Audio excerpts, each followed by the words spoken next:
Saudara-saudari umat beriman yang saya kasihi dalam Yesus Kristus,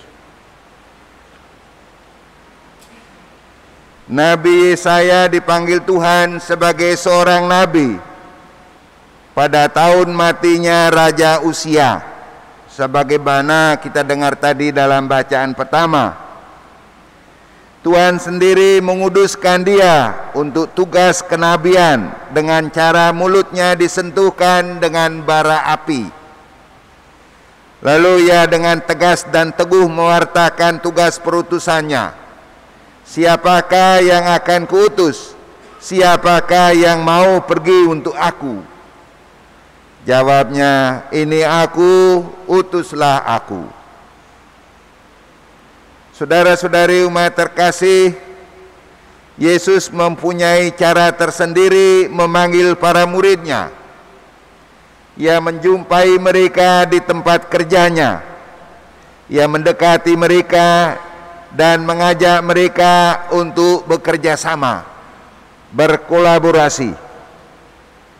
Ketika Yesus datang ke tepi danau Genesaret, sebagaimana dilukiskan Santo Lukas pengarang Injil, ia berjumpa dengan Petrus dan kawan-kawannya sedang turun dari perahu, dan sesudah itu sibuk membereskan jala mereka.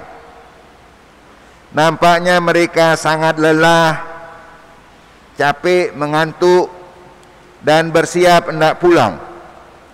Karena kecewa tidak mendapat apa-apa setelah sepanjang malam berjuang menangkap ikan. Umat beriman yang terkasih, Yesus mengajar orang banyak dari perahu Simon. Selesai mengajar, Yesus menyuruh Simon membawa perahunya lebih ke tengah.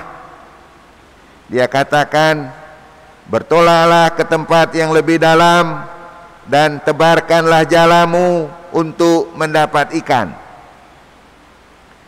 Seandainya Simon tidak dekat dengan Tuhan Yesus, pasti ia akan marah-marah karena merasa sudah sangat lelah, sebab sepanjang malam bekerja tanpa membuahkan hasil.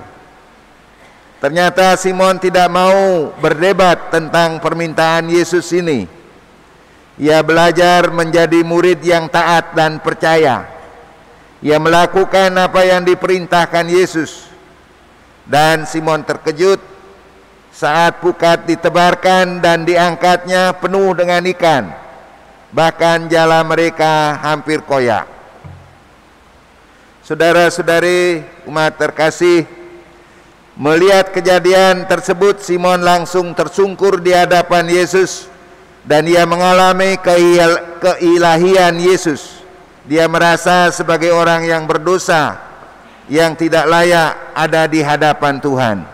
Karena itu Simon berkata, Tuhan, pergilah daripadaku karena aku ini seorang berdosa. Namun meskipun demikian, kasih Tuhan jauh lebih besar daripada dosa mereka. Kebenaran ini nampak dalam penegasan Yesus, di mana Yesus memberikan tugas baru kepada Petrus.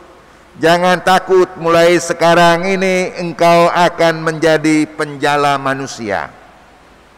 Umat terkasih, Simon dan kawan-kawannya dipanggil dan dijadikan sebagai penjala manusia. Apa maksudnya? Mereka dipanggil untuk membawa manusia kepada kehidupan dan menghindarkan mereka dari maut.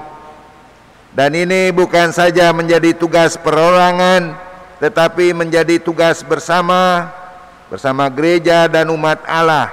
Oleh karena itu, gereja disebut sakramen keselamatan. Saudara-saudari, Simon menunjukkan ketaatan dan kepercayaannya kepada Yesus dan rela meninggalkan segalanya serta mengikuti Yesus.